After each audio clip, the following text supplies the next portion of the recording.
ZTO, c'est chaque semaine un témoignage ou un enseignement, celui d'un témoin, d'un laïc ou d'un religieux, d'une personne qui s'est engagée avec passion à suivre le Christ, une personne qui apporte un message, qui répond à ceux qui traversent les épreuves, ceux qui souffrent, ceux qui doutent de Dieu ou du vide, ceux qui cherchent la vérité, la sagesse et l'amour, dans les religions et les sagesses. Bref, c'est chacun d'entre nous, chrétien ou athée, ou d'une autre religion, qui ignorons si souvent que l'amour absolu et divin existe, qu'il est très proche, qu'il est incarné en la personne du Christ, celui qui est à la fois Dieu et homme, celui qui est au cœur de notre cœur, qui nous connaît mieux que nous-mêmes et qui nous attend tout le temps.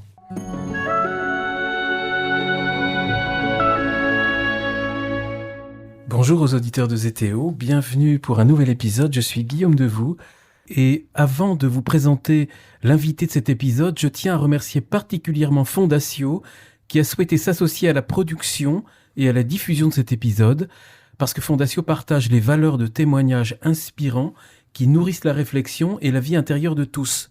Fondatio, c'est une association dont le but est justement d'atteindre la transformation du monde à travers la transformation de soi et la consolidation de l'homme intérieur par la vie spirituelle.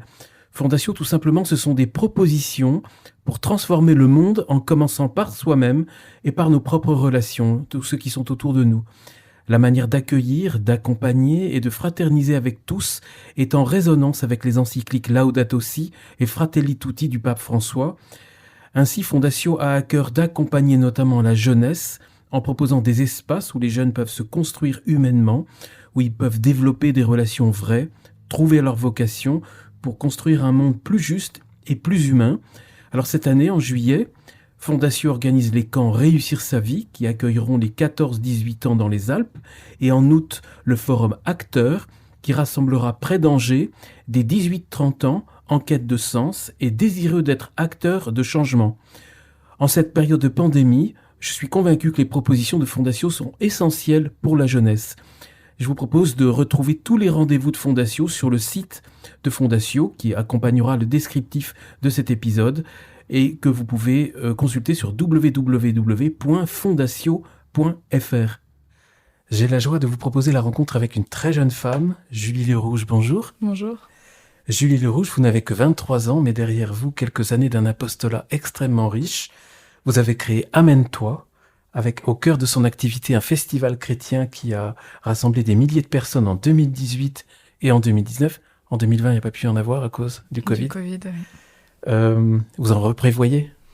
On espère. On espère. C'est toujours un peu compliqué au moment où on fait cet enregistrement. On est à la mi-avril.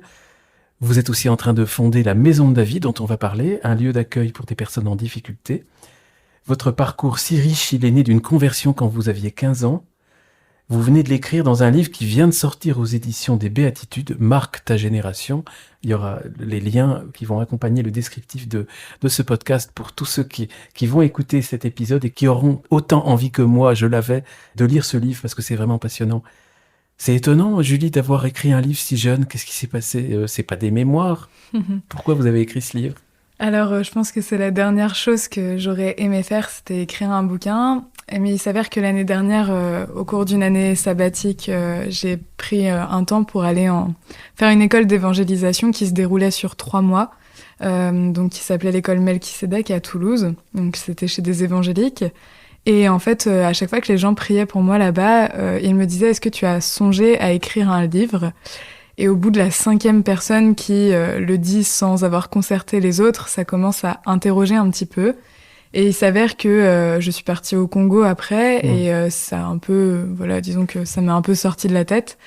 Et quand je suis rentrée en France, il y a quelques personnes qui m'ont lancé un peu sur le ton de la rigolade d'abord en disant « Tiens, est-ce que t'écrirais pas un bouquin ?» et tout. Et puis moi, je rigolais en disant ah, « Jamais, jamais ». Et puis sur le chemin du retour, je rentrais chez moi, j'étais dans le train et j'ai dit à Dieu « Bon écoute Seigneur, si c'est ta volonté que j'écrive un bouquin, eh bien tu passes par quelqu'un que je ne connais pas et qui me dira tellement cash tu dois écrire un livre que je le ferai, quelques temps plus tard, je suis partie à Tours chez des amis. Et en fait, il y avait leur fils et leur belle-fille qui étaient là, donc je les connaissais pas. Et à la fin du week-end, leur belle-fille me téléphone et elle me dit « Bon, bah écoute, voilà, je sens que le Seigneur m'a vraiment parlé cette nuit par rapport à toi. Et en fait, tu sais, tu disais que tu trouvais pas de travail cet été. En fait, c'est pas seulement à cause du Covid, mais c'est parce que le Seigneur veut que t'écrives un bouquin. » Et donc, je me suis attelée à la tâche et puis, ben voilà. Et le livre vient de sortir, alors plus de 230 pages. Oui. Mais en même temps, je tiens à dire que c'est un livre, c'est comme un guide spirituel pratique qui pose beaucoup de questions aux jeunes de votre génération, mais en fait, on peut tous se sentir appelés par ces questions et à apporter nos propres réponses. Il y a des mises en action et il y a des prières à chaque chapitre. Je sais pas combien il y en a pas mal. Il y a 14 chapitres. 14 chapitres. C'est très fort et c'est vraiment un livre surtout destiné aux jeunes, mais je dirais à tous en fait. Hein. Oui. Moi aussi, je pense que quand je l'ai écrit au début, je me disais, voilà, c'est surtout pour ma génération et pour l'encourager, mais finalement, à la relecture du bouquin, je me dis que ça convient finalement à tout le monde parce qu'il n'y a pas d'âge pour Mais il n'y a pas d'âge, mais impacter. ce qui est étonnant, c'est la maturité d'une jeune femme de 23 ans, 22 ans quand vous l'écriviez, Oui. alors que vous écrivez comme quelqu'un qui a vécu 60 ans. C'est ça qui est étonnant dans la sagesse et l'équilibre de ce que vous dites. Alors, on va revenir justement, Julie, à ce que vous avez vécu à l'âge de 15 ans. Si vous voulez bien, on va commencer par là. Vous en étiez où personnellement avant de vivre ce que vous avez vécu à 15 ans? Eh bien, j'étais très loin de l'église. Pour moi, Dieu était un concept déjà quelque chose de flou et qui plus est, pour moi, je passais mon temps, disons, à blasphémer. Parce que... À blasphémer. Oui, à blasphémer. J'insultais beaucoup Dieu, s'il existait en tout cas. Vous étiez en colère? Ouais, j'étais très en colère contre Dieu pendant un temps, puisque la seule personne qui me parlait de Dieu dans ma vie est décédée de manière foudroyante, alors qu'elle me disait que Jésus était son ami, qu'il l'accompagnait dans sa souffrance, qu'il l'accompagnait dans ses joies. Ouais, elle s'appelait Véronique. Et en fait, elle est décédée de manière foudroyante d'un cancer du col de l'utérus. Et je me suis dit, si son Jésus était si sympa avec, s'il pouvait tout pour elle, s'il était soi-disant extraordinaire, il aurait pu faire quelque chose d'extraordinaire. Et en l'occurrence, pour moi, à ce moment-là, il avait rien fait. Et en fait, ça a été volte-face. Donc déjà que je n'étais pas pratiquante, voilà, j'allais à la messe à Noël et à Pâques parce que... Famille pratiquante catholique. Du côté de mes grands-parents paternels, plutôt une tradition un peu janséniste, donc vraiment tradition. Et voilà, donc on allait à Noël et à Pâques parce que ça faisait bien d'avoir le banc familial, voilà. Et puis mon père et ma mère étaient pas du tout... Quelle région de France? Plutôt dans l'ouest, donc entre Nantes et Angers.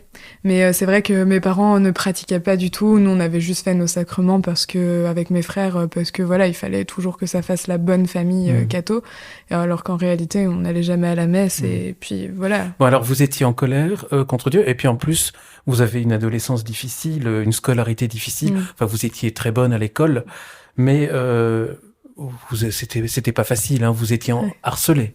Oui, c'était du harcèlement, parce que... quand j'étais en cinquième, donc... Trop timide, trop sage. Voilà, j'avais 12 ans et en fait, j'étais très timide, j'étais quelqu'un de très, très introverti. Et en fait, j'étais première de classe, j'avais un an d'avance, ça avait l'air d'apparence très bien. Et en fait, tous mes amis de l'époque, qui étaient ma bande de copains depuis le CP, en fait, comme je voulais pas suivre un peu le fait de sortir avec des garçons, que j'avais pas envie de jouer à ça, en fait, d'une certaine manière... m'a valu de me faire insulter tous les jours, ce qui fait que sur la cour de récréation, ils me prenaient en groupe et ils m'insultaient jusqu'à temps que je pleure, et une fois que je pleurais, j'avais le droit à tout un lot de railleries, de moqueries. Vous en parliez à vos parents? Non, parce que j'avais pas envie d'inquiéter, et puis progressivement, des choses ont commencé à circuler sur les réseaux sociaux, et... Oui, ça a vraiment pris des proportions inquiétantes, comme ça arrive malheureusement avec les réseaux sociaux. Dieu merci, je n'avais pas de réseau à l'époque, puisque Facebook venait d'émerger, donc c'était voilà, et donc mes parents ont appris par des amis à eux que des choses circulaient sur moi, et très vite ils ont commencé à prendre en charge, ils en ont parlé avec la directrice, ça a empiré la situation de manière extraordinaire. Mais il y a eu une envoyée de Dieu. Et voilà. Mais c'est ça. Déjà, une première. Une première. C'est une prof d'anglais? Ouais, c'est ça. C'était une prof d'anglais. En fait, il s'avère que dans la classe, chacun des camarades s'était amusé à faire tourner un mot avec une signature à chaque fois. Donc, c'était une insulte avec une signature à chaque fois de toute la classe, et qui me donnait le papier. Et en fait, à un moment donné, je me suis mise à pleurer dans la classe et la prof m'a regardée et elle m'a dit bah écoute Julie, ça a pas l'air d'aller, est-ce que tu veux juste partir prendre l'air et je te rejoins après la récré, enfin après le cours et pendant la récré. Et en fait, elle est venue me parler, elle m'a demandé ce qui se passait, donc j'ai pu lui en parler et je me sentais écoutée en fait pour la première fois. Et elle prenait pas ça pour un jeu de gamin en fait, elle a vraiment pris ça au sérieux. Et elle m'avait vraiment encouragée en disant mais reste qui tu es en fait parce que t'es quelqu'un de bien et en fait tu réussiras dans la vie mais reste qui tu es quoi. Et, ça a changé les choses au quotidien dans l'école? En tout cas moi je me sentais écoutée déjà par le corps enseignant par elle et après il y a eu convocation grâce à elle, convocation des meneurs et ça a pu s'apaiser. Voilà, donc aujourd'hui à la relecture pour moi c'était une envoyée de Dieu. Il y a un lien entre cet événement-là et l'autre, celui du moment de la conversion? Non, je pense pas. Mais ça vient à peu près au même moment? Non, ma conversion est 3 ans plus tard. 3 ans plus tard, ouais. Ah oui, donc là vous aviez 12 ans alors. Ouais, j'avais 12 ans là. D'accord. Et alors qu'est-ce qui se passe quand vous avez 15 ans? On est en juillet 2013. Ouais, vous êtes en pèlerinage. Quand même, vous êtes en pèlerinage quand même. Ah oui, ça a été une longue épopée. Ah oui. Oui. En fait, mes copains, beaucoup de gens ont commencé à me parler de Dieu, à savoir un surveillant et une prof d'histoire à l'époque. Et ils m'avaient posé tous les deux la question individuellement, est-ce que tu crois en Dieu? Et ils se souviennent encore de ma réaction quand j'ai beaucoup rigolé et que j'ai dit que ça n'avait absolument rien à voir dans ma vie et que je ne voulais pas entendre parler du nom de Dieu, de Jésus ou je ne sais quoi. Et voilà, et en fait à ce moment même, du coup c'était vraiment un concours de circonstances et à ce moment même des anciens amis sont venus me voir en disant écoute Julie, on prépare la confirmation, est-ce que ça te dit de venir avec nous parce que voilà on passe du bon temps et tout ça. Et donc moi j'y suis allée en mode bon ok je veux bien suivre les cours de caté parce que je veux bien apprendre un peu qui est Dieu vu que tout le monde m'en parle, mais par contre je veux pas faire le sacrement parce que en fait ça rime à rien pour moi. Et donc, je me suis fait embarquer au pèlerinage des confirmants à Lourdes. Et là-bas, la messe tous les jours, le chapelet, le machin, la louange. Mais je détestais ça et je me disais, mais c'est un calvaire, en fait, c'est horrible. Et je le vivais vraiment mal au début. Et mes copains ont eu la bonne idée de dire, bah écoute, Julie, on s'est inscrit à l'adoration à 3h du matin. Donc, tu viens avec nous. Et moi, je leur ai dit, bah non, en fait, parce que moi, à 3h du mat, je dors. Et donc, non, je ne viendrai pas avec vous. Et puis je leur ai demandé mais c'est quoi l'adoration concrètement? Et ils m'ont dit bah en fait on va adorer le corps du Christ, donc c'est Jésus qui est là, c'est la présence réelle. Et moi à l'époque j'ai beaucoup rigolé et je leur ai dit oui c'est encore le truc en or qu'on expose pour montrer les richesses de l'Église, etc. Votre truc va pas se barrer en courant, ça sert à rien de le surveiller, même de l'exposer puisque pour moi c'était un lot de bêtises en fait. Et donc je suis allée à 3h du mat avec eux parce que j'ai pas vraiment eu le choix, ils m'ont traînée hors de la tente. Vous dites que vous avez posé un ultimatum à ce moment-là? Ouais, je suis allée à la grotte. Pourquoi faire un ultimatum? Parce que c'était le seul moyen de savoir s'il existait, d'être dans la provocation. Et en fait, bon, on va détailler bien sûr, mais vous dites qu'en fait, si on tient à mener une vie confortable, vaut mieux pas provoquer ce genre d'événement avec Dieu. Ah non, ça c'est sûr, hein, ça bouscule un petit peu après. Hein. Ça bouscule. Alors justement, qu'est-ce qui s'est passé? Eh bien, moi, j'étais très convaincue que Dieu n'existait pas, donc je me suis dit, tant qu'à faire, autant faire un ultimatum, et puis comme ça, au moins, on me provoque. Et j'ai posé une seule prière, qui était Dieu, si tu existes, manifeste-toi maintenant. Et dans ces cas-là, je te promets que je te donne ma vie et je te promets de te suivre. Par contre, si tu te manifestes pas, plus jamais t'entendras parler de moi. Et en fait, il s'avère que je me suis endormie. Et un quart d'heure plus tard, j'étais en train d'être réveillée parce que j'étais en train d'être complètement inondée de la tête aux pieds par comme une chaleur d'amour et quelque chose de tellement chaleureux en fait, et d'un amour que j'ai jamais pu expérimenter autrement. Et en fait, j'ai commencé à pleurer et j'ai entendu une voix qui m'a dit ne t'inquiète pas, je suis toujours avec toi. Et cette voix, elle était tellement perçante et percutante que j'ai eu à ce moment la conviction que Dieu existait. Voilà. Donc pour moi, je pense que provoquer Dieu des fois, c'est un peu dangereux puisque la vie confortable qu'on avait d'une vie sans Dieu et voilà, est un peu chamboulée. Vous avez un peu continué les années suivantes à le provoquer de temps en temps. On va en parler. Pourtant, cette première étape, vous dites qu'elle n'est pas suivie d'une conversion fulgurante. Vous allez quand même garder des habitudes de votre âge.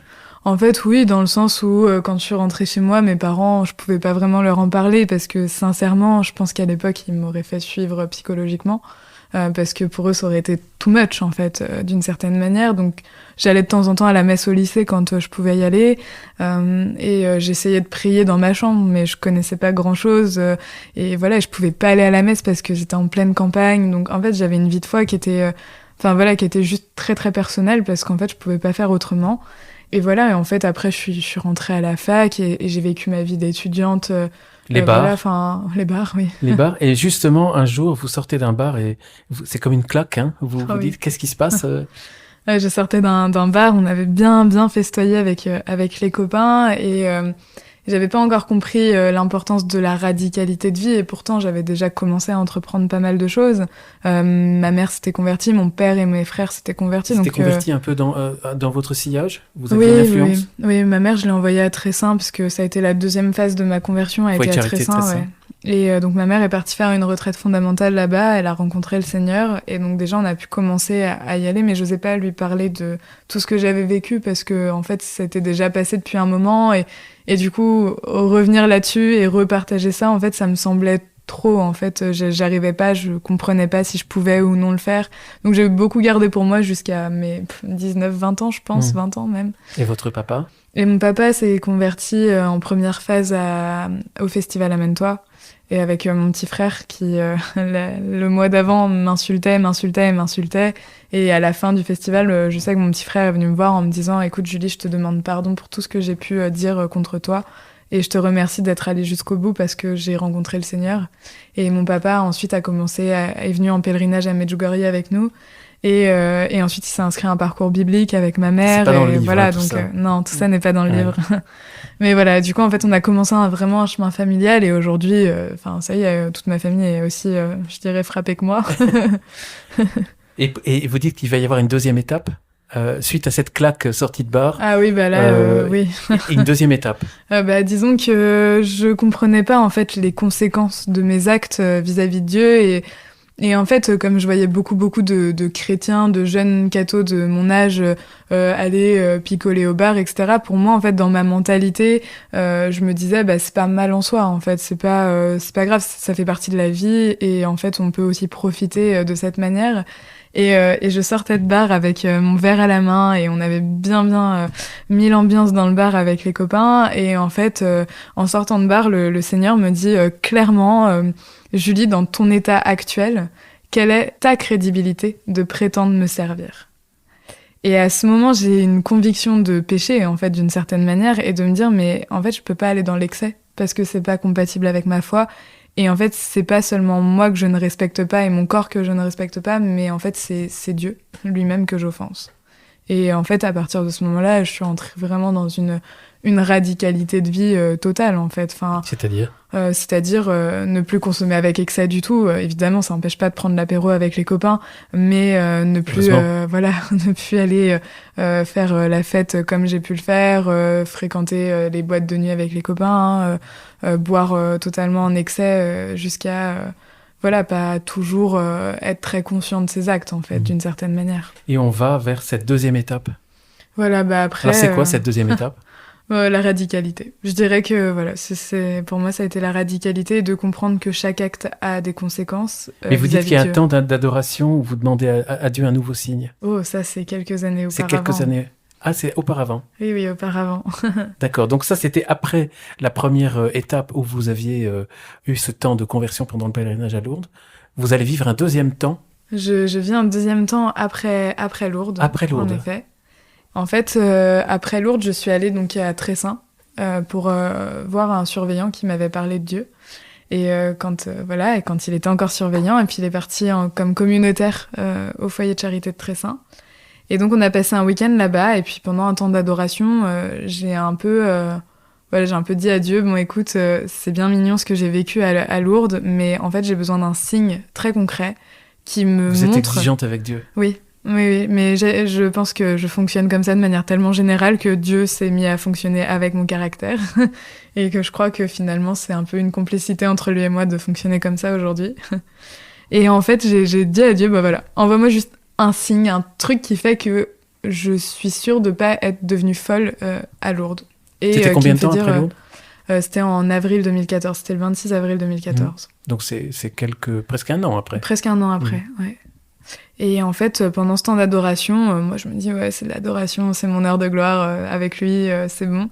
Donc je vais à l'adoration, et puis bon, je pose un peu cet acte devant Dieu, et le Saint-Sacrement se met à briller, briller, briller, tellement fort, que je me dis, oulala, j'avais les yeux bien ouverts, j'étais en toute conscience.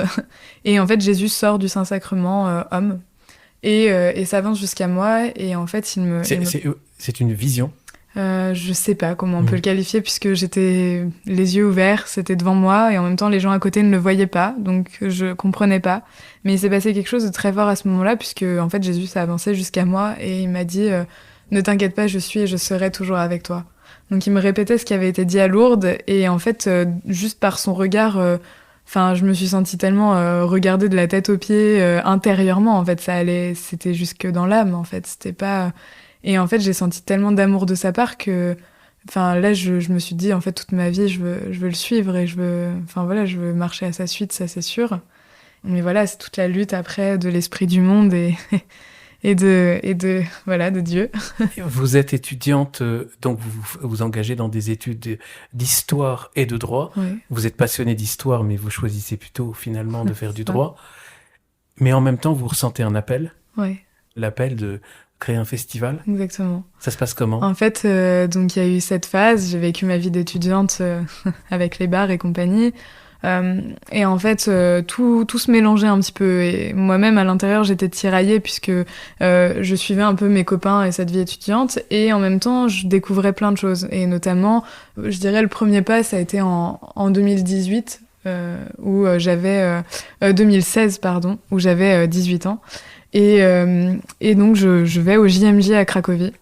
Et là, coup de boost, je suis partie avec les franciscains de Cholet. Là, je découvre un peu le charismatique. En rentrant, on apprend que ma maman a un cancer du sein. Et je me dis, non, cancer me rappelle ma tante de cœur qui était décédée, et suite à ce décès où j'ai été révoltée contre Dieu. Et je me suis dit, non, cette fois, je me dis que Dieu peut faire quelque chose. Et entre-temps, je sympathise avec une prof de droit que j'avais en première année. Donc là, j'étais en deuxième année. Et elle me dit, écoute, Julie, dans mon église, on a ce qu'on appelle une session de guérison. Viens et vois. Et moi, je lui dis, ok, c'est quelle église, quelle paroisse et tout. Et elle me dit, ah non, c'est pas une paroisse, c'est une église évangélique. Alors là, je me dis, oh là, évangélique, pour moi, ça rime avec secte un petit peu, donc je suis un peu réticente.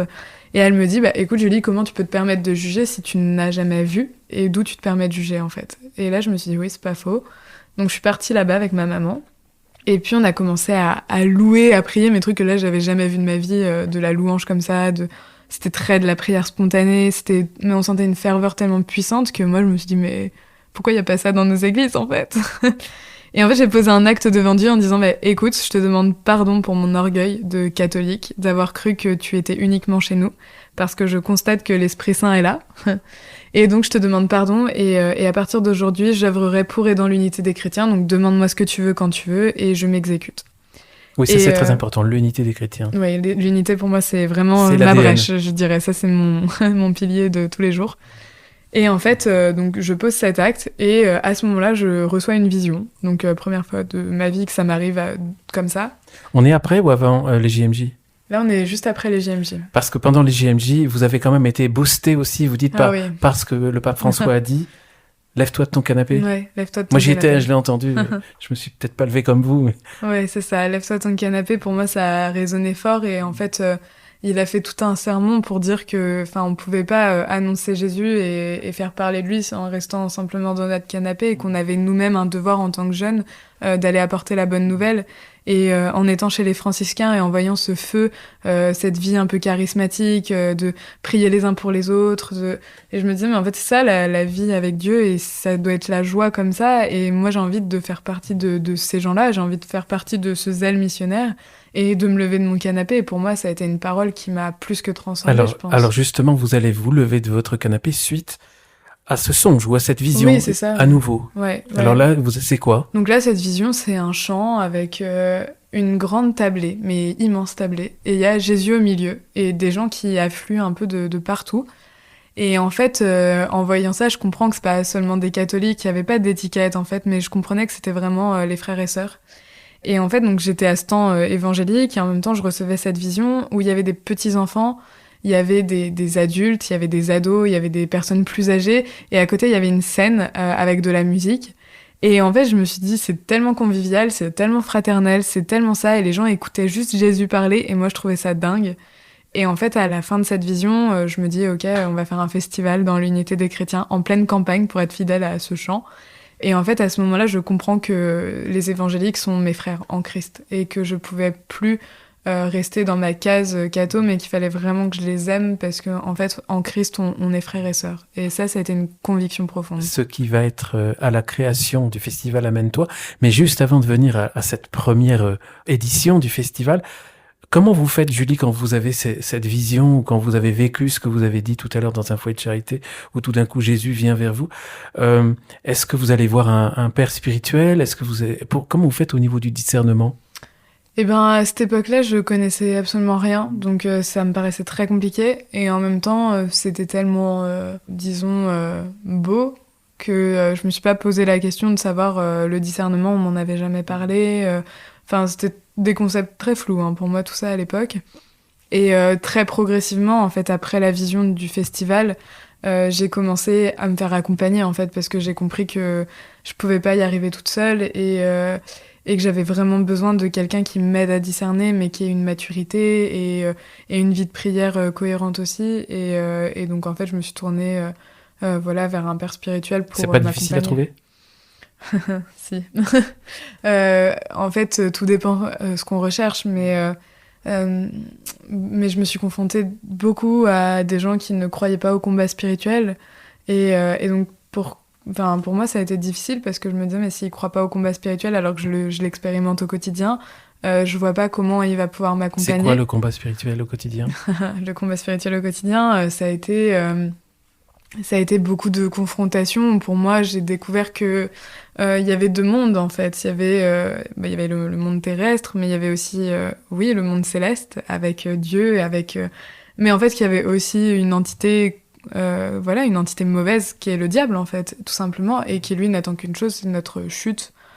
Et plus on chute, plus on monte, et plus on chute, et plus ça éclabousse en fait. Et je me suis rendu compte que si je n'avais pas un accompagnateur qui comprenait vraiment ça et qui m'accompagnait sur ça, en fait, je finirais par chuter et par éclabousser avec. Et je me disais, je peux pas me permettre ça. Il faut vraiment que le Seigneur me désigne quelqu'un qui va être en capacité de m'accompagner. Et le Seigneur vous l'a exactement. Il m'a montré exactement qui et ça s'est fait et voilà, et c'était très bien ça devait se faire comme ça, quoi. Et alors, vous êtes étudiante, vous dites que vous étiez timide, que vous rougissiez dès qu'il fallait prendre comme un spot rouge, c'est l'expression du livre, que dès qu'il fallait prendre la voix en public, faire une présentation. Et là, vous avez en fait un pari complètement fou. Vous n'avez aucune expérience, vous êtes toute jeune, vous n'avez pas de réseau. Et il faut rassembler 1 millier de jeunes en pleine campagne. J'imagine là aussi, c'est un pari complètement fou. Donc c'est là aussi qu'il peut y avoir des attaques sur le plan spirituel. Complètement. Déjà, quand on évoque le mot unité des chrétiens et intergénérationnel, ça commence à faire des étincelles. Et vous dites d'ailleurs qu'il y avait même des personnes qui vous jugeaient dans les églises. Vous avez senti une pression à ce moment-là, même peut-être dans vos proches, vous perdez des amis? J'ai perdu tous mes amis avec qui j'étais partie à Lourdes, m'ont tourné le dos en fait à partir de ce moment-là. Ça a été assez violent et certaines familles m'appelaient l'envoyé du diable jusqu'à m'interdire de dire bonjour à leurs enfants alors que... Ça s'est arrangé avec le temps? Disons qu'aujourd'hui il y a une sorte d'indifférence plus qu'un arrangement et l'amitié n'est pas revenue et voilà, et aujourd'hui c'est bonjour de loin. Ceux qui m'ont appelé l'envoyé du diable par exemple sont revenus et m'ont même demandé de bénir les enfants alors qu'ils m'interdisaient de dire bonjour aux enfants. Et donc oui, ça a été rétabli. Après, d'autres choses, ce ne sont pas arrangées, mais j'ai bon espoir que le Seigneur va œuvrer aussi. Et alors donc, le premier festival Amène-toi, c'est en juillet... en juin 2018. En juin 2018. Donc ça, c'est un pari complètement fou. Oui. Vous y prenez... Là, il faut rassembler un budget, il faut rassembler une équipe. Comment vous faites? Alors... En fait, je me souviens que... Vous êtes toute seule au début? Ouais, j'étais complètement toute seule au début. Enfin, c'était de la folie. Et pourquoi le nom Amène-toi? Alors ça, j'en ai aucune idée. En fait, c'était une réunion. J'ai une copine qui est arrivée, qui a dit les gars, j'ai une idée de ouf. On va appeler ça Amène-toi. Et en fait, tout le monde a dit ah bah ouais, trop bien. Et c'est venu comme ça. Et en fait, Amen pour les auditeurs, puisque vous ne lisez pas, c'est donc Amen, A-M-E-N, ouais, toi. C'est ça, exactement. Et c'est vrai que c'était complètement dingue, hein, parce qu'il fallait engager 30 000 euros de budget.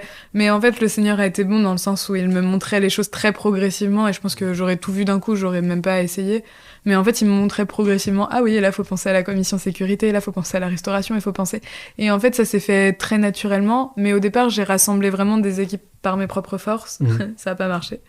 Et ensuite, j'ai commencé à comprendre que Dieu, quand il nous montre quelque chose, en fait, c'est bien de revenir à lui, de venir chercher et demander, et pour garder en fait ce lien, ce dialogue avec lui, mais viens me demander en fait ce dont tu as besoin pour accomplir l'œuvre que je t'ai demandé.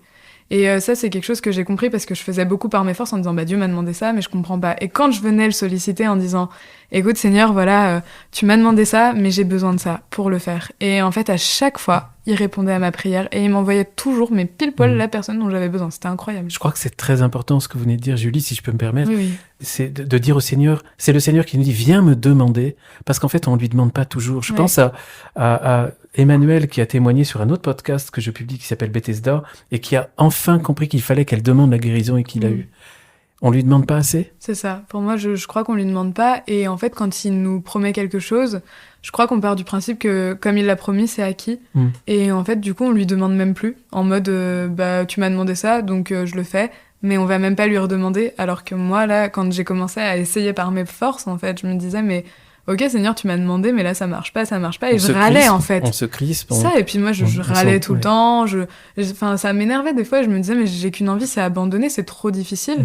Et en fait, finalement, quand je venais lui demander en disant, bah écoute, Seigneur, j'ai besoin d'intervenants, là, fais quelque chose, quoi. Et en fait, paf, il m'a renvoyé pile les intervenants dont j'avais besoin et qu'il m'avait lui-même désigné, parce qu'il m'avait désigné les intervenants.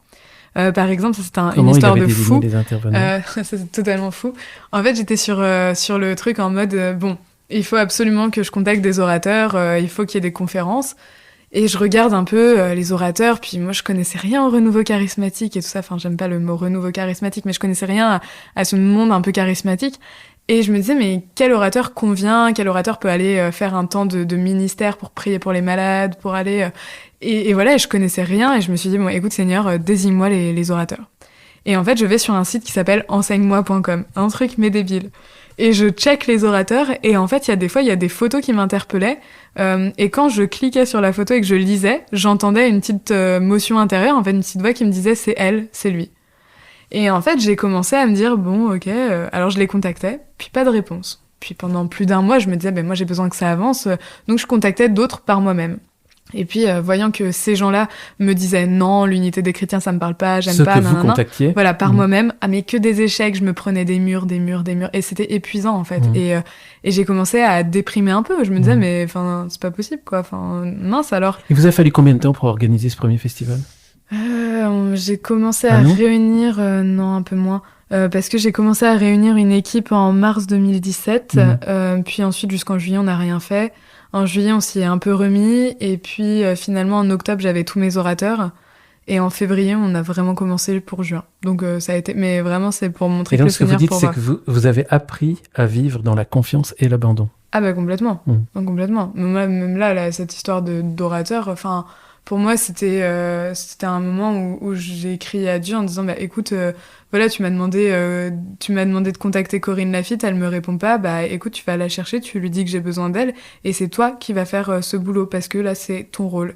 Et en fait, je me souviens, c'était une messe et j'ai dit ça à Dieu, c'était une messe scout en plein air et c'était mon petit frère qui faisait du scoutisme et en fait la messe se finit à 16h et à 16h02, je reçois un mail de Corinne qui me dit « Oh là là, je suis tellement désolée, j'ai complètement oublié de te répondre, mais voilà, le Seigneur vient de me dire qu'il fallait que j'accepte ta proposition, donc je serai présente, amène-toi ». Et donc j'ai fait ça pour tous mes orateurs et que Dieu m'avait montré et toc, le jour même, il répondait. Et en fait, ça m'a appris à dire, ok, je te fais confiance, je baisse pas les bras. Sur l'aspect financier, c'est Comment vous avez pareil, fait sur l'aspect financier? Bon, bah alors là, on engageait plus de 30 000 euros de budget, c'était Ouais. de la folie, tout le monde m'avait pris pour une malade. Et C'était une participation payante? ouais, on avait fait, mais en fait, j'avais tellement envie que les familles puissent participer tout ensemble que on avait fait des prix, mais franchement, mais des prix, c'était ridicule, quoi, vraiment ridicule. Et on n'aurait jamais pu rentrer dans nos frais avec des prix si bas. Et vous racontez l'histoire, l'anecdote dans le livre des 7 000 euros, comment ça s'est passé? Et en fait, on a trop rigolé parce que bon. Tout d'un coup, il manque. Voilà, il manque 10 000 euros. Mon trésorier en panique alors que lui, il était économe. Enfin, il allait être nommé économe pour le chemin neuf. Donc en fait, pour une grosse communauté. Et en fait, lui-même, ça lui a aussi appris à faire confiance à Dieu parce qu'en fait, on priait et il me dit mais Julie, comment on va faire? On est en déficit de 10 000 euros, mais bon, tu sais, avec l'équilibre des comptes. C'était à quel moment le festival était déjà commencé? Ouais. Là, on était le dimanche matin, le dimanche après-midi, c'était terminé, quoi. Ouais. Et puis je lui ai dit, mais t'inquiète, relax, ça va bien se passer, le Seigneur va pas nous abandonner, je te promets qu'il nous abandonnera pas, il peut pas. Et en fait, on a prié en équipe et on a dit, bon écoute, voilà, avec l'équilibre, Seigneur, tu vois l'état de nos comptes, il nous faut 7 000 euros et on devrait s'en sortir plutôt bien, voilà, pour pas être en déficit. Et en fait, on demande à un orateur qui s'appelle Jean-Philippe Rouillet de faire une petite prêche pour offrande en disant, mais écoute Jean-Philippe, est-ce que tu peux faire une petite prêche, voilà. Et en fait, Jean-Phi dit ouais, pas de problème. Donc là, on n'avait même pas évoqué les sommes. On s'était dit bon, à la grâce. Et en fait, le résultat final fait qu'on a eu nos 7 000 euros pile poil. En fait, c'était la folie. C'était mais vraiment au centime près de ce qu'on avait. Et alors vous dites que Dieu nous apprend à lui faire confiance jusqu'au bout, jusqu'au dernier moment, et que c'est important que ce soit parfois ce dernier moment, pas avant. Ah oui, moi je trouve que c'est important parce que en fait ça montre vraiment de lui faire confiance et à la dernière minute parce que si en fait c'était acquis par avance, bah je pense que beaucoup de moments l'orgueil prendrait le dessus d'une certaine manière en disant en oubliant que c'est un peu l'œuvre du Seigneur et de se dire bah finalement c'est grâce à moi. Alors que non, c'est seulement grâce à Dieu et c'est lui qui va faire en sorte que à la dernière minute, ça pourvoit et que en fait, c'est jusqu'à la dernière minute. Comment on vit tout ça quand on est une jeune femme comme vous, inexpérimentée? Comment vous avez vécu tout ça? Et l'hostilité, l'adversité, les stress financiers, il y a, j'imagine, quand même des hauts et des bas? Il y a des hauts et des bas, mais alors sur l'aspect financier, j'avoue que j'ai jamais eu d'inquiétude. Je crois que ma naïveté, le Seigneur s'en est servi beaucoup. Et mon incrédulité sur beaucoup de choses comme le combat, les insultes, les difficultés au niveau relationnel, etc. Où voilà, ça n'a pas été toujours tout rose et ça, il faut, enfin voilà, ça fait partie du jeu, je dirais. Et en fait, voilà, je me suis accrochée à Dieu et quand je ramais et que je commençais à sombrer, en fait, le Seigneur m'envoyait des gens qui étaient vraiment compétents, en qui je sais que je pouvais avoir confiance et qui, eux, m'abandonnaient pas parce qu'en fait, leur seule volonté, c'était de servir le Seigneur. Et en fait, Dieu m'a montré sa fidélité à tellement de reprises que finalement, le combat était minime par rapport aux grâces reçues derrière. Et les grâces reçues, c'est donc les 1000 personnes, plus de 1000 personnes qui sont déjà venues au premier festival. C'est l'unité des chrétiens parce que vous y êtes, enfin, Amène-toi y est arrivé. Il y avait un évêque, il y avait des orthodoxes, des protestants. Ouais, il y avait tout ça. Et c'est ce que mon curé de paroisse qui est décédé il y a 2 semaines a écrit dans... Qui écrit un mot très beau, très gentil, très beau dans votre livre en préface. Et grâce à lui, je pense que Dieu m'a mis ce prêtre sur cette paroisse parce que je pense que sans lui, on n'aurait rien pu faire, vraiment, mais rien du tout. Parce que physiquement, c'était sur un terrain de la paroisse? C'était sur le terrain de la paroisse. Et le Seigneur avait désigné ce terrain, ce lieu. Et en fait, le fait d'avoir ce curé... il avait désigné ce terrain, ce lieu dans le songe dont vous parliez tout à l'heure. Voilà, c'est ça. Vraiment, je sentais que c'était là. Vous l'aviez reconnu? Ouais, je sentais vraiment que c'était ici que ça devait se faire et pas ailleurs. Et en fait, ce prêtre André Fillodot a été pour moi cette personne envoyée par le Seigneur qui, grâce à lui, je pense, a permis de voir se déployer ce festival. Et en fait, l'unité des chrétiens, pour nous, on l'a vu de manière visible quand les 3 confessions, au moment de la clôture, se sont mis à genoux devant la croix. Le Kyrie s'est lancé, et les 3 confessions, donc l'évêque a dit, on va demander... C'était quel évêque? L'évêque de Monseigneur Gosselin. Non, c'était Monseigneur Gosselin, donc évêque d'Angoulême, qui est responsable du renouveau charismatique en France. Et en fait, il a dit, mais on va tous les 3 à genoux, au pied de la croix, demander pardon pour nos divisions. Et en fait, ça a été un moment où toute l'assemblée s'est mise à genoux. Mais c'était... moi, j'ai eu l'impression que le ciel s'ouvrait à ce moment-là et que le Seigneur disait, mais En fait, mon église, elle est là. Elle est au pied de la croix et elle est là, en fait. C'est pas dans vos bâtiments physiques, mais ça, c'est mon église. Et pour moi, mais j'ai pleuré tout ce temps-là. Enfin, c'était vraiment très, très, très fort. Et la pasteur, en descendant de l'estrade, mais elle pleurait. Elle m'a dit, mais Julie, je te remercie et je rends grâce à Dieu pour ce que j'ai vécu, parce que là, j'ai compris ce que c'était l'unité, en fait. On prend pas la grosse tête, un peu? Non, je crois que les combats permettent de maintenir l'humilité. Et c'est vrai que des fois, c'est le risque, parce que tout le monde voyait la petite jeune de 20 ans qui montait son événement et qui a très bien marché. Hein, il faut... Alors, il y a Amène-toi 2019 dans la foulée. Ouais, c'est ça. Ça a été d'autres difficultés ou c'était plus facile? C'était différent. C'était plus difficile, je pense, parce que en fait, même lieu, on avait même date, lieu, même date, voilà. Je pense que nos difficultés ont été totalement différentes, dans le sens où on s'est un peu reposé sur nous-mêmes, dans le sens où on s'est dit, bon, la première édition, on a fait comme ça, donc on va refaire comme ça. Et nos difficultés, je pense qu'elles ont été plus spirituelles que dans les ressources humaines, matérielles, financières, etc. Il y avait moins de combats sur la paroisse. Bon, ça a toujours continué, hein, et c'est encore présent aujourd'hui, mais je dirais que c'était moins vif. Et voilà. Et je pense que ouais, c'était plutôt au niveau spirituel. On a eu plus de combats spirituels, je dirais. Avec beaucoup de phases de doute, où on sentait qu'en interne, c'était des fois à ébullition, et on se disait, oulala, faut pas que ça pète en interne. Donc là, on a mis une équipe d'intercession en route, vraiment pour prier pour l'équipe, et ça nous a permis de nous maintenir. Mais je pense que c'était plus à cette échelle-là. Et au niveau interreligieux, c'était toujours aussi riche? Oh là là. Ah oui, c'est toujours très riche, hein, mais c'est pas facile, puisque quand on va chez des évangéliques, les cathos, c'est des hérétiques. Quand on parle avec des cathos, les évangéliques, c'est des hérétiques. Et en fait, c'est très difficile de faire l'unité, de comprendre que l'unité, c'est pas l'uniformité, mais l'unité, c'est apprendre à se respecter et à s'aimer les uns les autres, mais pas devenir quelque chose d'unique, en fait, simplement. Et vous sortez aussi de l'univers chrétien? Non, par contre, nous, c'est vraiment l'intuition, c'est vraiment se réunir autour de Jésus. Donc, ça reste chrétien. Donc, pas d'édition en 2020, because Covid. Ouais. Et en fait, vous étiez étudiante, et puis tout d'un coup, vous décidez de changer quelque chose dans votre vie. Vous avez décidé d'abord une retraite, ensuite une année sabbatique, dont, au sein de cette année sabbatique, un séjour en Afrique. Vous pouvez raconter tout ça? Pourquoi tout d'un coup vouloir prendre du recul? Vous sentiez que vous n'étiez plus dans la bonne direction? En fait, je sentais que dans mes études, il y avait quelque chose qui se lançait, et que j'allais terminer mes études, que j'allais... je faisais du droit international et européen, j'avais des ambitions humaines, en fait. J'avais envie de réussir, j'avais envie de percer plus dans le droit des réfugiés. Vous étiez déjà en fin de troisième année? Alors là, j'étais en Master 1. En Master 1 déjà, ouais. Donc j'avais fait mon mémoire très jeune, parce que vous étiez en avance. M1. Ouais, j'avais une petite année d'avance.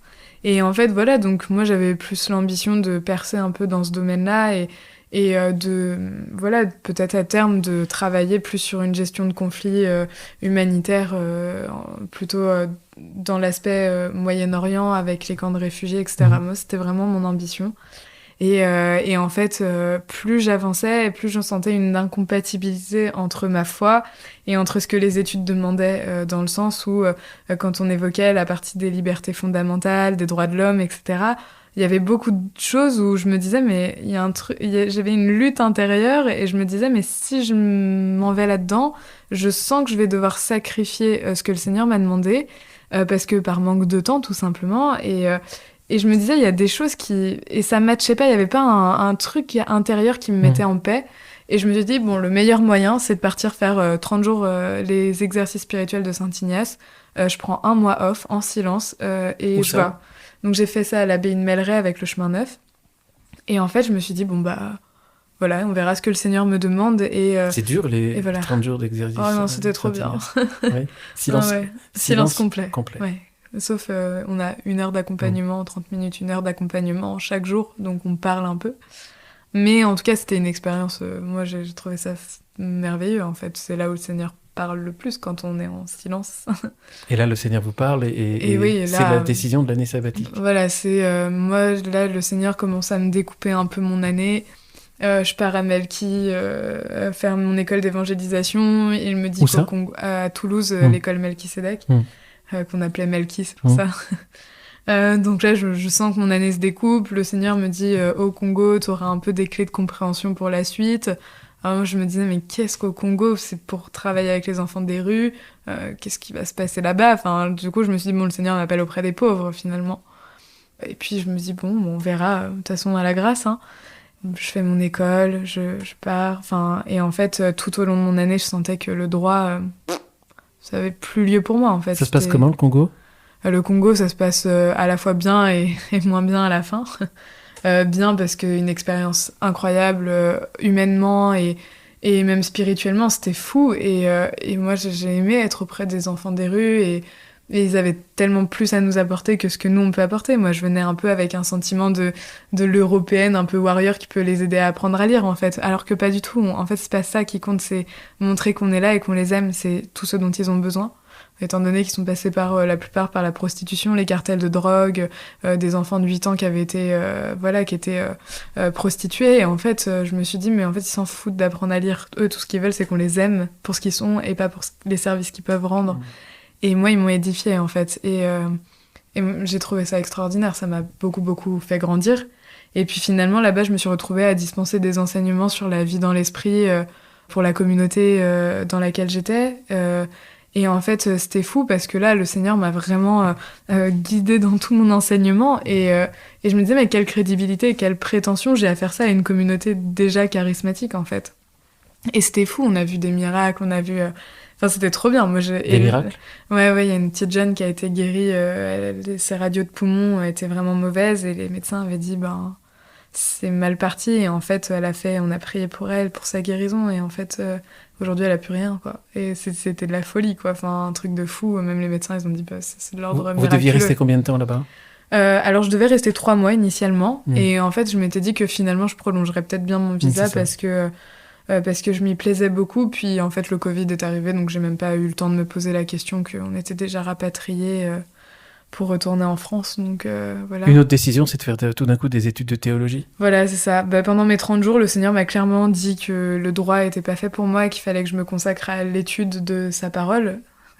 Donc vous étudiez la théologie? Et donc je suis partie en théologie et en philo pour Centre-Sèvres notamment à Paris? Centre-Sèvres à Paris, oui. Alors Julie, c'est passionnant votre vie et on est vraiment qu'au début. Je voudrais revenir au livre, si vous voulez bien, parce que c'est une exhortation qui s'adresse aux jeunes de votre génération, aux plus jeunes éventuellement, mais même aux plus âgés. Moi, je me suis aussi senti visé.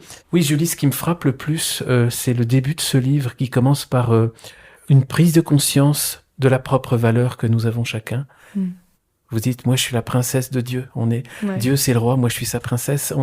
On est tous parfaits, qu'on soit gros, petit, laid, pas beau. Il faut partir de ça. Ouais. Pour moi, c'est indéniable. Enfin, combien de fois aussi, c'est dû à mon histoire, je pense, de harcèlement, où en fait, à longueur de temps, et même une famille assez un peu, pas mes parents, mais mes grands-parents, je sais que j'avais une estime pour eux, mais en même temps, ils étaient très rigides. Fallait toujours tenir... être bien coiffé, être bien toujours sur son 31, il fallait que le couvert soit bien mis avec... Et en fait, je crois que j'ai été éduquée un peu rigide et finalement, il n'y a pas de place pour les émotions, pas de place pour qui on est vraiment, il faut penser comme tout le monde et faire partie de la bonne société.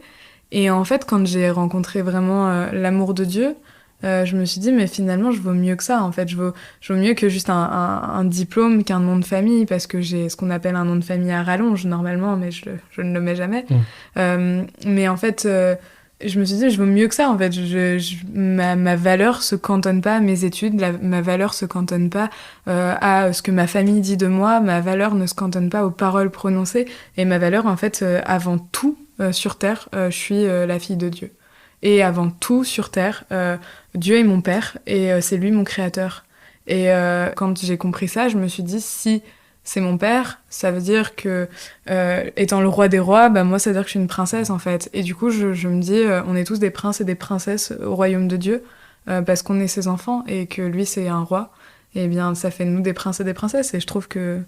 du coup, ça veut dire qu'on a une vraie valeur et qu'on peut se sentir vraiment bien, quoi. C'est un beau conte de fées chrétien et réel, parce qu'en lisant le livre, il faut vraiment le lire, tous ceux qui écoutent cet épisode, Marque ta génération, on mettra les liens. C'est un livre qui permet de monter graduellement justement sur ce chemin pour redécouvrir qui nous sommes. Ça commence par la découverte de la vraie liberté. C'est ça. La vraie liberté qui n'est pas la liberté du monde, et pour avoir fait beaucoup de compromis. Voilà. Ah, vous n'aimez pas les compromis, hein? Ah non, moi j'aime pas les compromis. On a parlé du diable tout à l'heure, c'est lié pour vous? Pour moi, parce que pour moi, les compromis, c'est des petites choses qui nous font tomber les unes après les autres, et de manière très fourbe, en fait. Et voilà, et moi, les compromis, prétendre servir Dieu et finalement aller se prendre une grosse cuite en étant en état inconscient, pour moi c'est pas compatible. Être dans les boîtes de nuit habillé comme pas possible, avec des shorts très courts ou des mini-jupes, des décolletés très plongeants, et voilà, et à côté de ça dire je vais à la messe tous les jours, ou alors aller avorter parce que oups, une petite erreur de soirée, alors que tous les dimanches on est à la cathédrale, non, en fait c'est pas possible, en fait c'est juste incompatible. Et ça, c'est... Vous n'aimez pas tellement les chrétiens dominicaux, hein, ceux qui sont que dominicaux. Ah ouais, les chrétiens du dimanche, ouais. Oui. Oui, j'ai besoin d'une radicalité. Et je me dis, en fait, Dieu, il a envoyé son fils pour nous. Il a pas fait de compromis. Il a pas dit, finalement, en fait, Jésus va juste mourir comme tout le monde. Et voilà, et en fait vous aurez quand même la vie sauve. Non, lui il est allé jusqu'à faire payer son fils sur la croix, et Jésus a accepté, en fait, et il l'a fait pour chacun d'entre nous. Et aujourd'hui on s'est un peu écarté de ça en disant que tout est bisounours, mais en fait non, c'est pas bisounours. Enfin, Dieu est un Dieu, on dit, qui viendra juger les vivants et les morts, et ça je crois, sinon à quoi ça sert de le dire dans le credo, dans le Notre Père, ça sert à rien, en fait, de délivre-nous du mal dans Notre Père. Non, si tout est bisounours, ne nous délivre pas du mal. Ça sert à rien, on n'a pas besoin dans ces cas-là. Et donc pour moi, c'est ce que j'ai voulu dénoncer dans ce bouquin, c'est la notion de compromis et le fait de ne pas faire de compromis, parce que Dieu mérite qu'on marche droit pour lui, en fait. Et la limite de la fausse liberté, elle est là où on fait offense, surtout à l'amour de Dieu. C'est ça. Hein, c'est ce que... Je peux faire tout ce que je veux, mais en fait, je ne le ferai pas, non par interdiction, mais simplement parce que je sais que j'offenserai Dieu par amour pour lui. Ouais. Je ne peux le blesser, l'offenser, l'attrister. C'est ça. Mais parce que souvent, quand moi, je vois, quand j'étais à la fac, j'étais dans une fac très tournée, un peu presque valeurs, presque communiste à certains moments. Et en fait, ce que je voyais, c'était, oui, de toute façon, toi, t'es catho, donc t'as pas le droit de faire ça. Et en fait, c'est pas, non, je suis catho, donc j'ai pas le droit de faire ça. C'est pas une interdiction de faire ci ou ça. J'ai le droit de faire ce que je veux, et je peux, hein. Et Dieu, il viendra, il me pardonnera parce qu'il m'aime, et ça, j'en suis convaincue, et parce qu'il nous a donné aussi la possibilité de se confesser et de nous pardonner. Et il est miséricordieux. Mais après, il faut aussi demander pardon. Et en fait, oui, on peut faire tout ce qu'on veut, et c'est pas, je vais pas le faire parce que j'ai pas le droit, parce que je suis catho, mais je vais pas le faire parce que j'ai pas envie de blesser Dieu, et j'ai pas envie de blesser mon père. Et moi, ça me fait vraiment penser à cette parabole du fils prodigue. Il part, il dilapide la fortune, il vit une vie de débauche, et en fait, quand il revient, son père, il lui dit pas t'es plus mon fils, t'es indigne de moi. Non, il est trop heureux, il le prend dans ses bras, et en plus, il fait un super festin pour fêter son retour. Et pour moi, Dieu, c'est pareil, en fait. Quand il voit qu'on revient sur le bon chemin et qu'on lui demande pardon en disant ça y est, papa, je suis rentrée à la maison, et pour moi, je me dis que Dieu, il est juste hyper heureux, et en fait tout ce qu'on a fait de mal, il l'oublie parce qu'il est juste content qu'on soit rentré à la maison. Et pour moi, c'est ça, en fait, c'est ça l'amour de Dieu. C'est pas, il nous condamnera jamais, mais il attend qu'une chose, c'est qu'on lui ouvre les bras et qu'on dise ça y est, papa, je suis là, en fait. En fait, par rapport à tous les autres jeunes de votre génération, vous vous sentez beaucoup plus libre qu'eux? Ouais, moi je me sens totalement libre. Moi j'ai l'impression que ma joie elle réside dans le Seigneur, que chaque chose que je fais je le prends en décision avec le Seigneur, et parce que comme lui il veut un plan parfait pour chacun et un plan d'amour, en fait si on reste dans ses voies et dans sa volonté, en fait on est toujours dans la joie et dans l'amour, parce que en fait on suit juste ce que lui veut pour nous, parce qu'il sait que c'est là où on aura le plus de bonheur à le suivre, en fait. Ouais, là je vous cite, on prend son sac et on part à l'aventure. Ouais, c'est un peu ça. Ça vous l'avez vécu. Ouais, c'est ça. Et pourtant, ce n'est ni facile ni sans effort. Hein. Ah c'est ça. Hein. Ah mais oui, ça demande, et c'est pour ça que souvent on tombe dans les compromis, parce que ça demande beaucoup d'efforts, ça demande des sacrifices, ça demande de renoncer à une vie. Mais on est protégé. Voilà, ça demande des renoncements, mais en fait le Seigneur il nous garde, en fait, c'est ça. Pour moi, oui. Alors, vous énumérez tous les pièges de la société actuelle, ceux qui vous guettaient dans la réussite éventuelle professionnelle, même si c'est très bien de réussir professionnellement, c'est c'est peut-être pas votre voie, vous avez une oui. réussite plus profonde. Vous parlez du désir de réussir, que c'est quelque chose quand même de dangereux. En fait, Parlez de trois tentations. La convoitise de la chair, la convoitise des yeux et l'orgueil de la vie. C'est ça, ouais, c'était la parole de Saint Jean, je crois. Et en fait, pour moi, le désir de réussir, moi, je vois pour moi-même, en fait, il y a un moment donné où on a tellement envie de réussir et on a tellement envie de pas décevoir le monde alentour, on a envie d'être le meilleur qu'on est... Finalement, ce qui nous pousse, c'est pas simplement avoir un travail, un salaire et une vie bien rangée, mais en fait, ce qui nous pousse, c'est l'écraser les autres et être prêt à écraser les autres pour être le plus haut possible, et des fois on se dit mais c'est pour une bonne cause, j'aurai une voix qui impacte le monde et je pourrais faire porter la gloire de Dieu d'une certaine manière dans mon travail, mais en fait finalement on s'écarte un petit peu et l'orgueil est là tapis dans l'ombre, prête à nous saisir la cheville et à dire allez maintenant je t'embarque avec moi et finalement le désir de réussir c'est quelque chose au fond de nous qui dit mais je suis prêt à écraser tout le monde et en fait pour passer les concours il faut que je sois le meilleur, etc. Et être prêt à plus simplement partager ses cours avec les autres, c'est être prêt à se battre jusqu'au bout pour dire je serai la meilleure, le meilleur, et voilà. Et en fait c'est le risque de passer dans ce côté-là, et moi je pense que tôt ou tard si j'avais un peu emprunté cette voie, je pense qu'il y a une facilité de s'égarer qui est certaine, quoi. Enfin vraiment, si on n'est pas vraiment bien ancré, quoi. Vous ne doutez jamais, Julie? Si, ça arrive. La question, par exemple, pourquoi vous avez reçu tant... C'est pas une question qui, de temps en temps... Ah si. Moi, souvent, je me suis dit, mais pourquoi moi? Parce que clairement... Et après, en fait, quand j'ai compris que le Seigneur venait chercher les plus faibles, j'ai compris pourquoi moi. Il vient pas chercher les gens qui ont tout compris et qui ont tout réussi, mais il vient plutôt chercher ceux qui sont un peu paumés et qui sont un peu perdus dans leur vie et qui, finalement, en fait, ont plus vraiment grand-chose à perdre et se disent, bon, bah, ok, en fait, et go, quoi, j'y vais. Et voilà, mais c'est vrai que pendant un temps, je me disais, mais pourquoi moi, je suis pas digne, pourquoi moi, pourquoi m'avoir confié un si gros truc à moi, alors qu'il y a d'autres gens, ils s'engagent et en fait, ils ont jamais fait ça, alors qu'ils ont donné leur vie depuis bien plus longtemps. Et en fait, non, je crois que c'est pas une question de plus ou moins longtemps, c'est pas une question d'être plus digne qu'un autre, c'est juste que voilà, le Seigneur a un plan et il faut dire oui et être prêt à faire les sacrifices qu'il faut. Alors, parce qu'il y a d'autres plans, il y a d'autres projets, il y a maintenant la Maison de David. Oui, exactement. C'est une autre vision? Oui, la Maison de David, en fait, c'était pendant mes 30 jours où j'interrogeais Dieu justement sur est-ce que je devais continuer mes études, auquel cas il fallait que je sacrifie Amène-toi, ou est-ce qu'il fallait que je quitte le droit international et que je parte plutôt apprendre la parole de Dieu, et faire quelque chose plus en cohérence avec un ministère, d'apporter la parole, etc. Et donc de servir. Et en fait, à ce moment-là, le Seigneur m'a montré un arbre. Et donc cet arbre avait une branche à droite avec des fruits qui étaient dessus. Et en fait, il me dit, en fait, la branche, c'est le festival Amène-toi. On voit déjà des fruits. L'arbre, on l'a planté ensemble. Tu t'es occupé de lui, et c'est bien. Et en fait, le tronc, c'est ton association. Et là, tu vois, il y a d'autres branches qui vont pousser. Et je lui ai dit, ok, quelle est la prochaine branche dont il faut s'occuper? Et il m'a montré une pousse et il m'a dit, c'est celle-ci la prochaine. Et en fait, il m'a montré une grange que je connaissais d'apparence puisqu'elle était sur un lieu, le lieu de Frénier où on a fait le festival. Et puis je l'avais déjà vue. Et en fait, quand je suis rentrée, le Seigneur m'avait dit un peu de me taire par rapport à cette grange. Donc j'avais pas dit grand-chose. Comment il vous a dit de vous taire? En disant, pour l'instant, garde ça pour toi. Voilà, donc j'ai gardé ça pour moi, jusqu'au moment où il me dirait que j'avais son feu vert.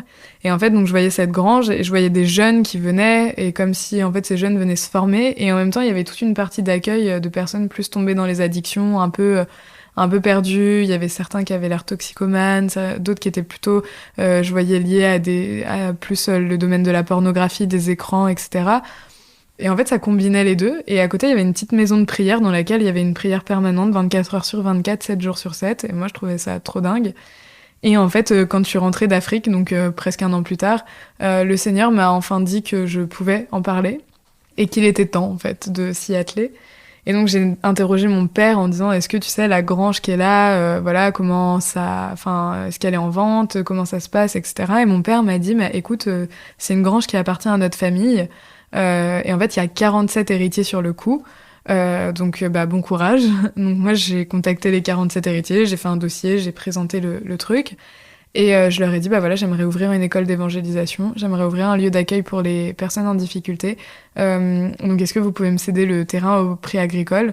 Et en fait, les 47 héritiers, en une semaine, ont répondu oui. Et c'était un truc de fou parce que en une semaine, 47 héritiers, enfin c'était de la folie. Et du coup, vraiment, on a continué de prier avec mon équipe et on s'est rendu compte que ce serait une école d'évangélisation axée sur l'audiovisuel pour former les jeunes dans l'audiovisuel, puisqu'aujourd'hui, on peut pas en faire l'économie. À la louange, faire quelque chose de professionnel, apprendre à mixer des albums, apprendre à faire du professionnel dans la louange aussi, parce qu'on n'est pas formé très bien, et sur la dimension artistique. Donc au travers de la peinture, au travers de la danse, au travers du spectacle, comment on peut évangéliser, comment le Seigneur peut se servir de ces domaines pour le servir, et bien évidemment l'étude de fond, qui est l'étude de la parole de Dieu, en faisant intervenir des gens, enfin un peu comme une mini-formation théologique d'une certaine manière. Voilà, et donc et vous voilà. en êtes où, là, aujourd'hui? Dans la campagne de Don. Hein. Clairement, là, on est au début de la campagne de fond, donc là, on a déjà de quoi acheter le lieu. On va mettre un lien avec le podcast. Cool. Et donc voilà, donc là, on est lancé dans notre campagne, et puis après, il faudra faire des travaux. C'est un travail, c'est un chantier énorme. Enfin, le site de la Maison de David, il y a une petite vidéo qui tourne. Ça devrait ouvrir quand? Dans 5 ans, on aimerait dans 5 ans. Après, voilà. Donc ça, c'est la deuxième pousse. Il y en voilà. a d'autres. Donc il y en a d'autres, mais je ne sais pas lesquels. Voilà. Vous ne savez pas lesquels. Je ne sais pas. Alors, Julie, on pourrait continuer comme ça très longtemps, mais le temps est limité pour vous, pour les auditeurs aussi, malheureusement. Mais ce que j'ai beaucoup aimé dans ce livre, c'est vraiment avec vous, on n'a pas peur. Il ne faut pas limiter Dieu. Il ne faut pas avoir peur de rêver. Ça, c'est très important. Il faut oser rêver. Oser rêver, ouais. Oser rêver grand, parce que Dieu mérite qu'on rêve grand pour lui. Souvent, on dit vise haut pour atteindre le moyen. Et je crois qu'avec Dieu, c'est pareil. Il faut oser rêver grand pour au moins avoir un petit rêve et que le Seigneur accomplisse le petit rêve. Et en fait, après, on monte. Et finalement, ça nous dépasse totalement. Mais tous les rêves qu'on a dans le cœur, en fait, il y a toujours quelque chose de bon.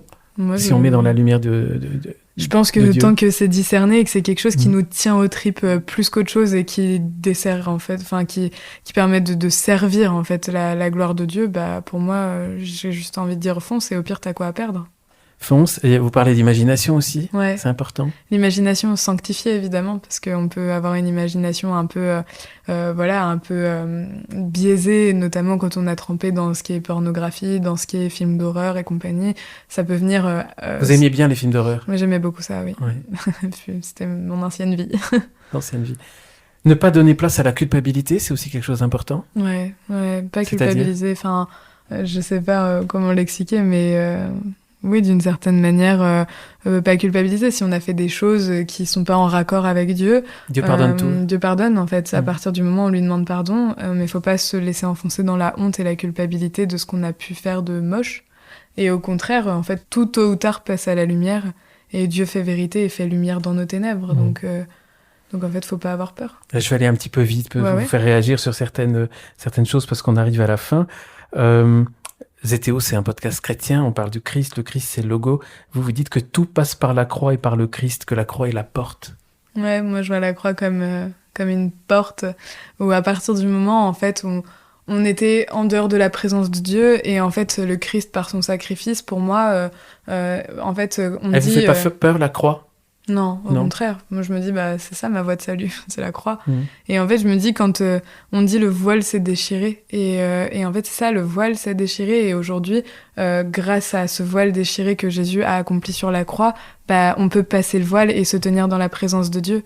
Et en fait, pour moi, la croix est la porte, ouais. La jeunesse n'est pas un obstacle?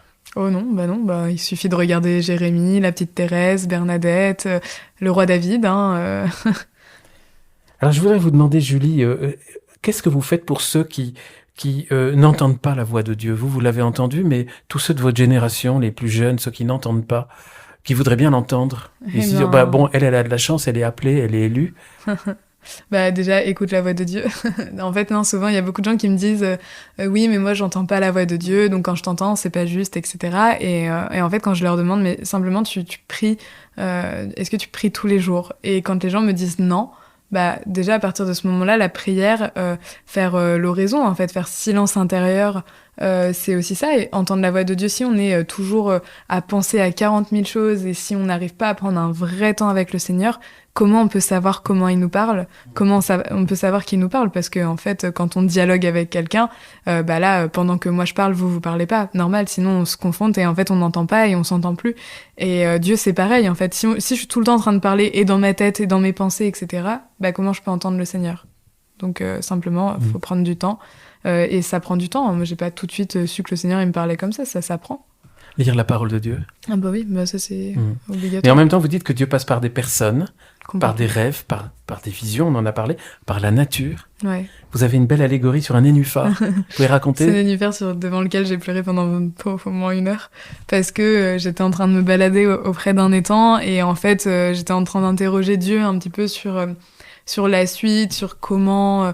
voilà, j'avais 40 000 questions à lui poser sur voilà où j'en suis dans mes études, qu'est-ce qu'il faut que je fasse, pourquoi, machin, nanana.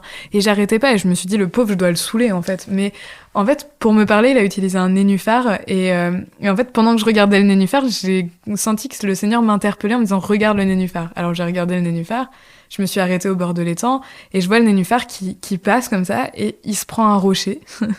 Et en fait, il s'arrête comme ça, prendre un temps sur le rocher. Et ensuite, il y a un petit coup de vent et pop, il repart. Et en fait, le Seigneur me dit, regarde, c'est comme le nénuphar. En fait, il faut juste que tu te laisses porter. Et il y a un moment donné où il faut que tu te reposes sur le roc. Et le roc, c'est moi. Et en fait, comme si le vent qu'il y avait eu, c'était le vent de son esprit en disant, prends un temps de repos. Et moi, je te donnerai du repos. Appuie-toi sur moi. Moi, je suis le roc. Et le vent de l'esprit te remportera ailleurs, mais laisse-toi porter, en fait. Et en fait, moi, c'était vraiment... j'ai compris qu'il m'avait parlé avec ce nénuphar. Et en fait, je comprenais ce qu'il voulait me dire. Et c'était fou. Et du coup, j'ai pleuré pendant 1 heure avec ce nénuphar, quoi. Donc, en fait, Dieu nous parle tout le temps? Oui, je crois. Ouais, vraiment. Dans plein de choses. Vous parliez du combat spirituel. Ça fait même l'objet d'un passage, d'un chapitre du livre important. Ouais. Vous pouvez en reparler juste en quelques... Vous sentez ce combat spirituel oui. Au quotidien? Oui, je pense que c'est toujours, parce que le combat spirituel, il peut être aussi bien dans les pensées que voilà, avec les personnes. Et voilà, et des fois, on comprend pas, quand on commence à œuvrer pour Dieu, on se prend mais il y a plein de trucs qui arrivent. Des fois, dans nos familles, ça éclate, parce que le diable, il va taper là où ça fait mal, en fait. Et la première bulle où ça fait mal, en général, c'est la famille et les amis. Et il va taper là, et puis quand il voit que ça marche pas, il va essayer par d'autres moyens, et ensuite il va essayer de nous faire douter, et en fait le seul ancrage, c'est Dieu, et c'est plus je m'appuie en Dieu, et plus je conforte ça, et moins je me fais avoir par l'ennemi, en fait, d'une certaine manière. Et Saint Paul, il dit, vous luttez pas contre la chair, mais vous luttez contre les puissances de ce monde, et il parle des esprits, et en fait, oui, il y a aussi un enjeu spirituel dans tout ça. Donc oui, j'ai fait un chapitre là-dessus, voilà. La fin du livre, Julie Le Rouge, sois un adorateur, c'est l'adoration et la louange? Ouais, l'adoration et la louange, pas forcément l'adoration devant le Saint-Sacrement, voilà, parce que comme je travaille dans l'unité, pour moi, mon bouquin s'adapte à tout le monde, et donc j'avais pas envie de baratiner catho, ou voilà, mais vraiment de manière générale. Et pour moi, l'adoration, c'est simplement contempler la face de Dieu, et ça peut se faire aussi bien à l'adoration que nous-mêmes au plus profond de notre chambre, sous notre couette, en train de prier tout simplement, ou juste d'écouter de la louange, et de focus notre regard sur Dieu, en fait, et juste de chercher chercher sa face, en fait, tous les jours. Julie Le Rouge, merci infiniment pour cet entretien, cet échange. J'invite vraiment tous les auditeurs de ZTO à aller lire votre livre « Marque ta génération ». Un petit message juste pour se quitter, un message pour les auditeurs de ZTO, qui sont des jeunes comme vous, plus âgés, qui sont en France et un peu partout. Je dirais que désormais, après l'écoute de tout ça, et peut-être avec l'achat du bouquin et la lecture, ne pas hésiter à oser rêver grand, à faire la différence dans nos milieux, et à oser se lever de son canapé, parce que en fait ça en vaut la peine, et peu importe les sacrifices que ça demande, Dieu en vaut la peine. Merci Julie.